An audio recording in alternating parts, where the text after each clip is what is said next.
요즘 우리가 살고 있는 이 시대에 무슨 얘기가 가장 듣고 싶은 얘기일까?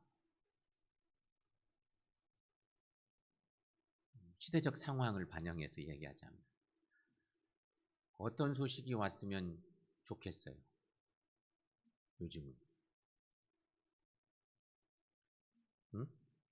가장 듣고 싶은 소식, 좋은 소식, 그것이 좋은 소식일 텐데 어떤 소식을 듣고 싶을까?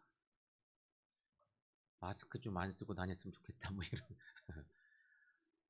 그리고 그냥 누구든지 맘대로 만나봤으면 좋겠다. 교회 와서 예배 드릴 때도 어떤 걱정 없이 그냥 옛날처럼 교우들하고 가까이 앉아서 예배 드렸으면 좋겠다. 뭐 한마디로 말하면 코로나가 물러갔대. 자고 일어났더니 일순간에 그것이 사라져서 코로나가 물러갔다네. 만약 이런 소식이 전해진다면 얼마나 좋을까? 그런 생각이 듭니다. 요즘 우리가 사는 이 시대가 그렇습니다. 작년 초부터 시작된 코로나가 진짜 그때는 우리가 다 한 달, 두 달 지나면 그까짓 것이 뭐 길어야 한 3개월 지나면 뭐 다 해결되겠지? 대부분 그러지 않았어요? 1년이 넘어가고 2년이 지나가도 어쩔까 싶을 정도, 올 말에 가도 어쩔까 싶을 뭐 그런 상황들이 오고 있기 때문에 코로나가 좀 없어지면 좋겠다. 그것보다는 마스크를 좀 벗을 수 있으면 좋겠다. 저는 솔직히 예배 때 참 힘들어요.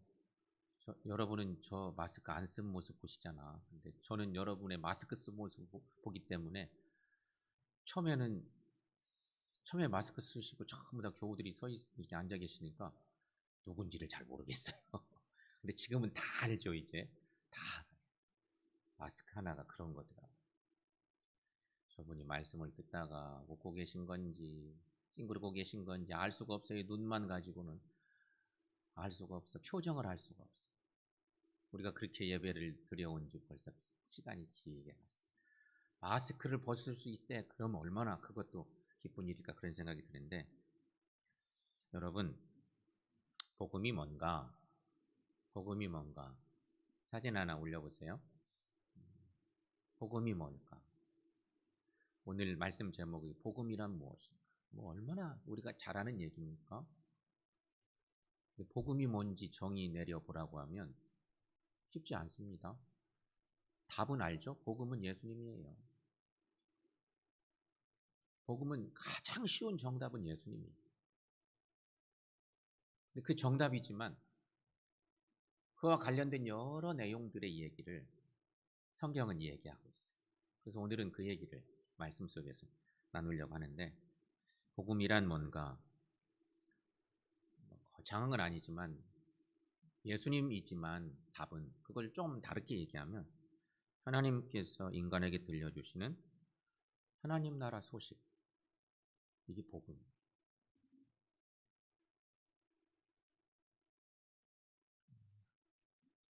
그 하나님 나라 소식의 상세한 내용들은 성경에 있어요. 그래서 성경이 다 복음이죠. 복음이란 이렇게 정의할 수 있어요. 하나님께서 인간에게 들려주시는 하나님 나라 소식, 이렇게 정의할 수 있어요. 그래서 이 얘기를 조금 더 넓게 얘기하자면 하나님 나라와 관련된 모든 것이 광의적 의미의 복음이다, 이렇게 표현해 볼 수도 있겠어요. 하나님 나라와 관련된 어떤 이야기라도 넓게 보면 다 그게 복음. 하나님 나라 소식이 복음이니까 인간에게 들려준 하나님 나라 소식, 이게 복음이기 때문에 하나님 나라 소식과 관련된 우리말로 좀 짜잘한 얘기들, 별로 중요하지 않은 것 같은 얘기들이라도 하나님 나라 관련된 것이라면 다 넓은 의미의 복음이다, 이렇게 표현할 수 있겠습니다. 그런 의미에서 이제 복음이란 무엇인지 몇 가지를, 네 가지 정도, 그것을 복음의 어떤 단계라고 표현할 수 있을 텐데, 그렇게 한번 찾아보겠습니다. 첫 번째 복음이란 헬라어로는 유앙겔리온이라고 하는 말을 쓰는데, 복음은 복된 소식이란 얘기. 기쁜 소식, 복된 소식. 복된 소식. 이것이 복음이다 하는 것입니다. 여러분에게 가장 복된 소식은 뭘까? 아까 지금 전 세계적으로는요, 온 인류에게 가장 지금 시급한 복된 소식은 코로나가 물러갔다네? 이것까지 복된 소식이 없을 거예요. 근데 그거는 구원의 소식은 아니에요. 인간이 질병에서 조금 부분적인 해방받는 그런 의미만 있지 구원받는 건 아니니까. 복된 소식이 뭘까? 여러분, 맹인에게 가장 복된 소식은 뭘까요? 눈 뜨는 거예요. 사람이요, 어딘가 좀 약해지면 오래가다 그것 때문에 힘들어합니다. 주보에 이렇게 올라와서 누구 위해서 기도해 주세요 이렇게 하면서 우리가 이름 불러가면서 기도하는 성도님들도 계시지만, 주보에 올릴 수가 없어서 못 올리고, 나는 어디가 좀 약해져 있는데 말도 못하고 속으로 끙끙 앓고 있는 그런 성도들도 있어요. 그런 분들도 있거든. 어디가 아프잖아요. 그러면 모든 사람들이 다 하나같이, 그것이 손톱 밑에 가시같이 아주 작은 것일지라도 내가 아프면 그것 때문에 힘든 거예요. 그래서 여러 그런 말들이 있잖아요. 남에게 큰 중병보다 내 몸에 작은 가시 하나 찔려서 그것이 막 아프고 불편하게 하면 그것이 더 문제예요. 실은.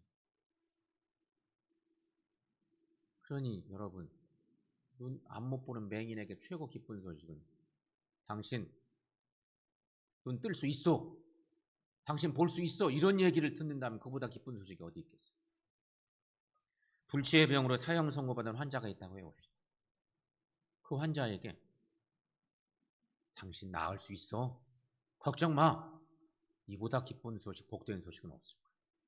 그런데 여러분, 오늘 본문의 말씀 보세요. 오늘 본문 말씀 중에 4절에서 6절 말씀, 4절에서 6절 말씀 쭉 함께 읽습니다. 예수께서 대답하여 이르시되 너희가 가서 듣고 보는 것을 요한에게 알리되, 맹인이 보며 못 걷는 사람이 걸으며 나병한 자가 깨끗함을 받으며 못 듣는 자가 들으며 죽은 자가 살아나며 가난한 자에게 복음이 전파된다 하라. 누구든지 나로 말미암아 실족하지 아니하는 자는 복이 있도다 하시니라. 아멘. 여기 지금 이 말씀은 세례 요한이 옥에 갇혀 있었어요. 근데 예수님 소식을 들은 거예요. 그분인가 보다, 이런 생각한 거죠. 우리가 기다린 분이 그분이구나, 이렇게 생각했어요. 그래서 요한이 제자들을 보낸 거예요. 너희들 가서 그분을 만나고 하라. 그랬더니 주님이 하신 말씀이에요. 제자들이 요한이 시킨 건, 우리가 기다리는 분이 당신입니까? 아니면 다른 사람들을 기다려야 됩니까? 예수님이 그때 대답하신 말씀, 예수님 계신 그 주변에서 지금 이런 일들이, 놀라운 복음의 역사들이 일어나고 있었던 거죠. 그렇게 얘기했는데, 이 말씀 중에 여러분, 여러 가지 놀라운 일들이 일어났지만 거기 끝부분 6절 말씀에 누구든지 나로 말미암아 실족하지 아니하는 자는 복이 있도다 하십니다. 예수님 때문에 그 놀라운 역사가 일어나지만 예수님 때문에 실족하는 사람들도 있을 수 있어요. 요한이나 요한의 제자들도 어쨌을까, 그런 생각도 들어요. 주님이 이런 말씀을 하신 걸로 보아하니, 예수님은 복음 자체에서 오셔서 놀라운 기쁜 소식을 사람들에게, 아픈 사람들, 그들에게 꼭 필요한 것들을 다 채워주신 거예요. 그래서 엄청난 일들이 일어났어. 복음의 역사가 나타난 거예요. 그런데 주님이 하신 말씀, 이렇게 전파된다 하라. 복음이 전파된다 하라. 그리고 그냥 끝내도 좋을 것. 뒤에다가 조건이 하나 붙어 있어요. 누구든지 나로 말미암아 실족하지 아니하는 자는 복이 있도다 하시니라. 이 말 이면에는 예수님 때문에 실족하는 사람들도 많이 있었다는 얘기예요. 복음 자체이신 주님이 오셨어도 그 귀한 주님을 제대로 만나지 못하고 영접하지 못한 일들이 나타났다고 하는 얘기입니다. 이 외에도 여러분, 정말 복된 소식이 뭔가, 사람들 여러 형편에 따라서 최근에 한강에서 아들을 잃어버린 부모가 생겼어요. 그렇죠? 어떻게 이런 일이 있어요?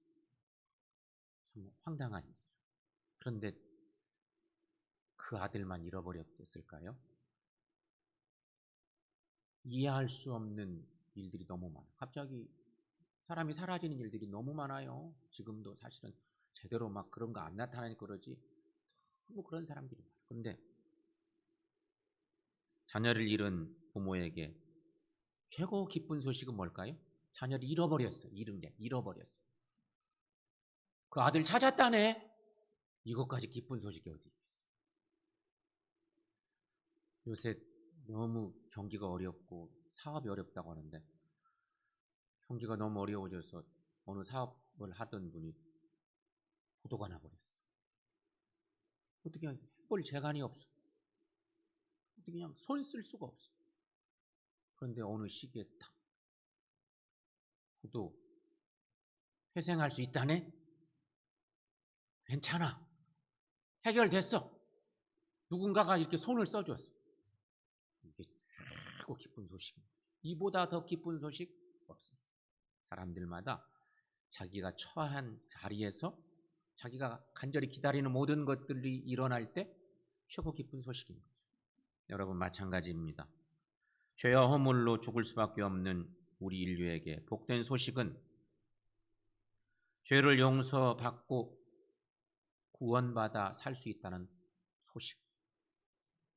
그것이 최고 기쁜 소식이죠.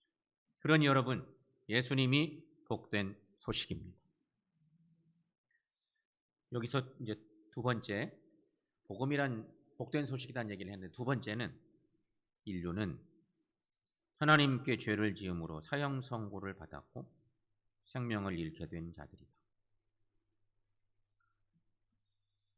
첫 번째 내용에서 작은 결론 하나 이미 내긴 했지만 그것은 하나 정리하다 보니 그런 거고, 두 번째 단계에서는 우리의 현실을 보게 하는, 인간이 영적으로 어떤 현실에 빠져 있는지를 보는 거죠. 인간이 원래 이런 존재였어요. 하나님께 죄 지어서 이미 낙원에 추방당해서 사형 선고받은 존재, 영적 생명을 잃어버린 존재. 이게 인간의 모습이었어요.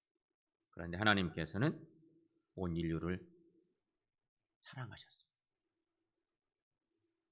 그래서 하나님께서는 인간의 죄를 용서받고 살 수 있는 길을 열어주셨습니다.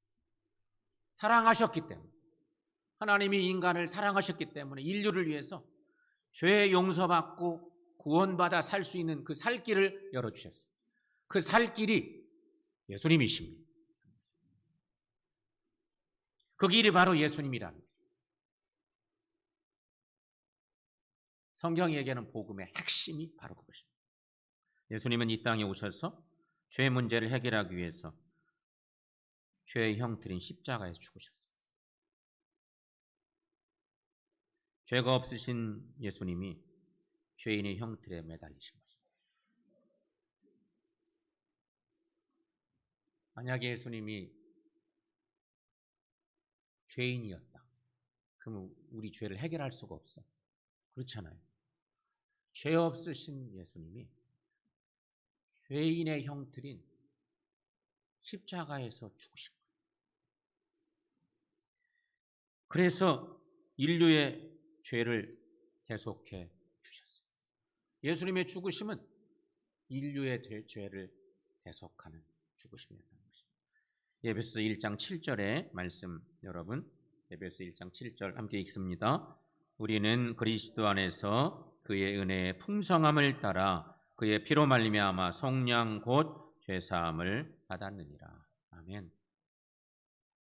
바울이 에베소 1장 부분에서 1장 시작하자마자 이 중요한 구원의 얘기를 전개해 나가는 거죠. 예수님의 구속의 은혜로 구원받은 우리의 삶이 어떤 것인지를 얘기하는 내용입니다. 그렇게 예수님이 십자가에서 죽으심으로 그 피로 말미암아서 우리가 속량 곧 죄사함을 받는 것입니다. 예수님의 십자가의 죽으심은 우리의 죄의 문제를 해결하고 하나님과 인간 사이에 단절된 사랑을 다시금 회복시켜 주신 놀라운 죽음의 사건이었습니다. 이제 이 예수님을 믿음으로 우리는 죄에서 용서받고 구원받게 되었습니다. 그래서 에베소서 말씀 쭉 더 몇 구절 넘어가 보면 1장 13절 말씀에 저런 말씀이 있습니다. 여러분 함께 읽습니다. 그 안에서 너희도 진리의 말씀 곧 너희의 구원의 복음을 듣고 그 안에서 또한 믿어 약속의 성령으로 인치심을 받았으니 이는 우리 기업의 보증이 되사 그 얻으신 것을 속량하시고 그의 영광을 찬송하게 하려 하심이라. 아멘. 여러분, 예수님의 대속적 죽음으로 인류는 죄에서 용서받고 구원받았습니다. 원래는 우리가 구제불능 상태인 존재들인데 하나님이 인류를 사랑하셨어요. 우리를 구원할 방도를 찾으셨는데 그것이 죄 없는 예수님을 보내주셔서 죄인들이나 지는 십자가 형틀에서 달려 돌아가셔서 그 피로 우리를 죄에서 속량해 주시. 예수를 내 구세주로 고백하면 누구든지 죄 용서받고 구원함을 받게 하시는 은혜를 주셨다. 그래서 예수님 자신이 복음이시다. 우리가 그런 은혜를 잊고 살지 않습니다. 그래서 세 번째는 우리가 생각할 것, 예수님 외에는 우리의 죄를 해결해 주실 분이 없습니다. 라고 하는 것입니다. 오직 예수님만이 우리의 죄를 해결할 수 있는 유일한 분이십니다. 이사야서 53장 5절 말씀, 이사야서에는 고난의 종의 노래가 몇 개가 나오잖아요. 크게 한 4개 정도 고난의 종의 노래가 있는데 이 고난의 종이 예수님이었어요. 이사야서. 여러분 가끔 제가 그런 말씀 드리지만 예언서 말씀 너무 많잖아요. 대예언서 4개, 소예언서 12개. 그래서 예언서가 16개. 근데 예언서는 하나님의 예언의 선포의 말씀도 있는 데다가 역사적 얘기까지 그가 뒤섞여 있어서 읽으려면 얼마나 복잡한지 몰라요. 역사서는 역사 얘기만 나오니까 그런데 예언서 같은 경우는 역사 이야기를 따라가면서 그 상황 속에서 예언자들이 하나님의 말씀을 선포해내네. 그러니 읽기가 상당히 이해하기가 쉽지 않아요. 그런데 예언서 중에 최고의 예언서는 이사야서예요.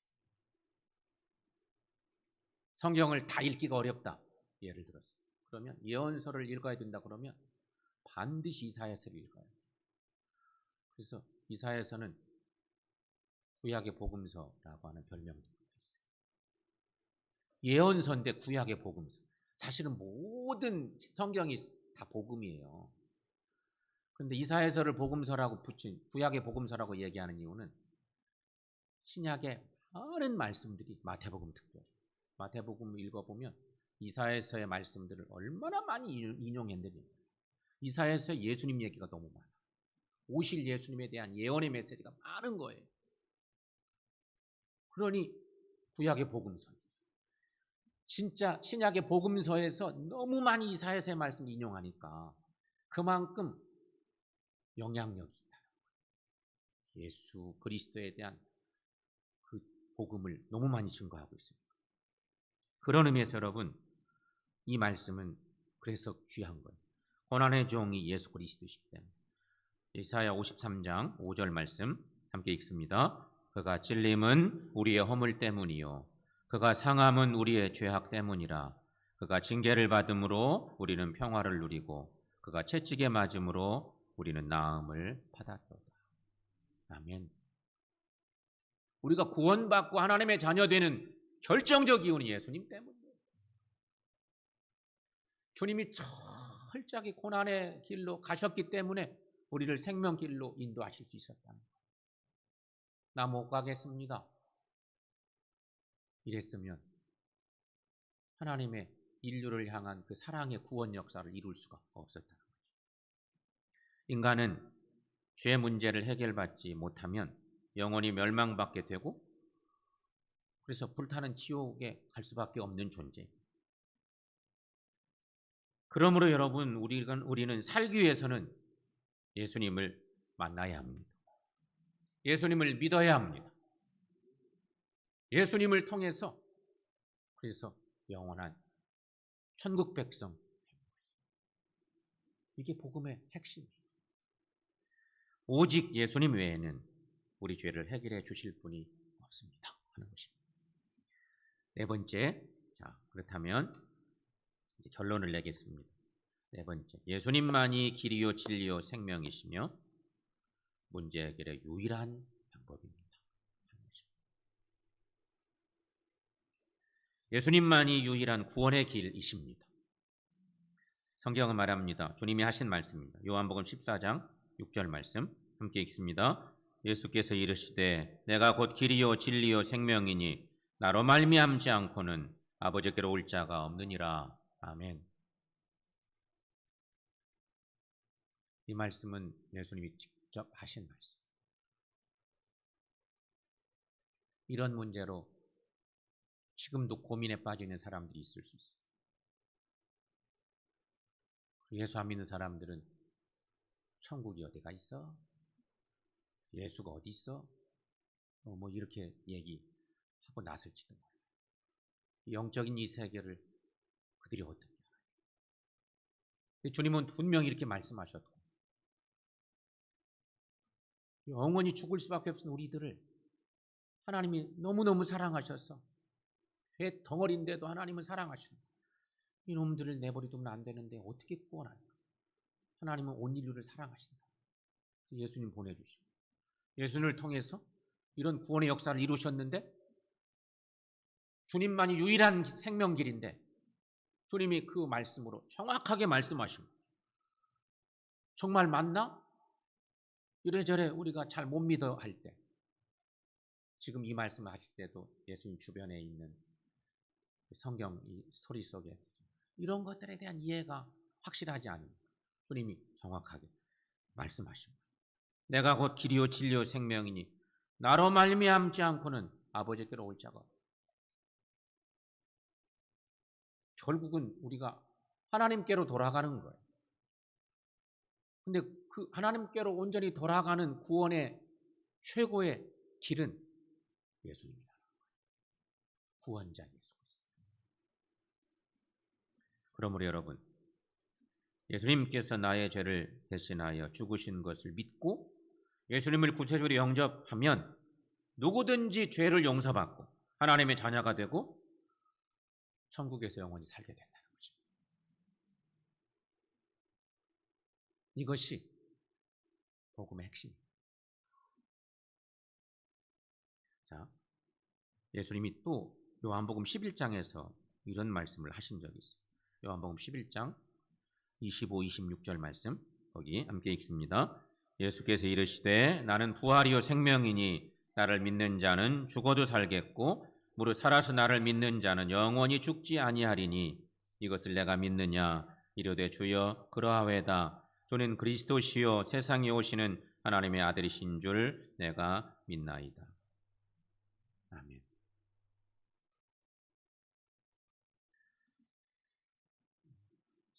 이제 결론을 좀 내보겠습니다. 예수님이 우리를 대신하여 죽으심으로 우리를 살려주셨습니다. 이게 복음이에요. 복음의 내용을 압축해보자면 예수님이 우리를 대신하여 죽으심으로 우리를 살려주셨다. 지금 계속 나눈 말씀들 속에 있어요. 그런가 하면 예수님을 믿음으로 죄에서 용서받고 구원받아 우리는 천국에 갑니다. 이것도 복음이에요. 영적인 구원의 은혜를 얘기하는 거예요. 다 복음. 사랑하는 여러분, 복음은 바로 예수님에 대한 소식입니다. 그런가 하면 복음은 더 넓게 말하면 하나님 나라에 대한 기쁜 소식입니다. 그게 복음이에요. 자, 이 복음을 듣는 사람은 누구냐? 하나님의 사람이죠. 아까 예수님 하신 말씀, 오늘 본문 중에 6절 말씀을 다시 한번 묵상해 볼 필요가 있는 것이 누구든지 나로 말미암아 실족하지 않은 자는 복이 있도다 하십니다. 오늘 본문의 마지막 말씀에 누구든지 나로 말미암아 실족하지 아니하는 자는 복이 있도다 하십니다. 우리가 신앙생활하면서 놀랍게도 실족하는 일들이 많습니다. 근데 실족하는 일은 예수님 때문에 실족하는 경우는 많지 않을 것 같아요. 예수님은 여전히 우리를 사랑하시고 하나님 은혜 가운데 우리가 있는데 우리가 실족하는 일은 너무너무 인간적인 여러 가지 작은 일 때문에 그것이 꼬이고 커지면서 확 실족하는 거예요. 주님이 나를 실망시켜 실족하는 일은 거의 없을 것 같고 다른 일을 실족하고 그것이 커지면 믿음의 어떤 근본도 흔들흔들거리고 내가 교회를 떠나 말어 교회만 떠나는 게 아니야. 더 심하면 하나님도 떠나버려. 그런 일이 우리 속에 많아요. 복음은 예수의 사람들만 들어. 사실은 온 세상 사람들이 듣는 것이 맞지만 지금은요. 우리가 지금 예배하는 이 시간에 복음이 뭔가 얼마나 귀하게 들어요. 제가 이런 얘기를 드리는 이유는 복음으로 우리 심령이 충만한가 이런 얘기 때문이에요. 그리스도인 된 우리들은 복음으로 우리 영혼이 우리 심령이 충만해야 된다는 거예요. 예수님에 대한 소식으로 하나님 나라에 대한 기쁜 소식으로 충만해야 돼요. 그게 복음이니까. 사랑하는 여러분, 복음이 무엇인가 말씀을 나눴는데 우리 안에 그 귀한 기쁜 소식, 복된 소식으로 충만해서 절대 실족하는 일 없고 예수님이면 충분합니다. 주님 말씀하시면 그 어떤 것도 문제될 것이 없습니다. 이렇게 고백하고 건강한 신앙생활 하시면서 복음으로 충만해지고 또 하나님을 기쁘시게 하는 복된 믿음의 사람들 다 될 수 있기를 축원합니다.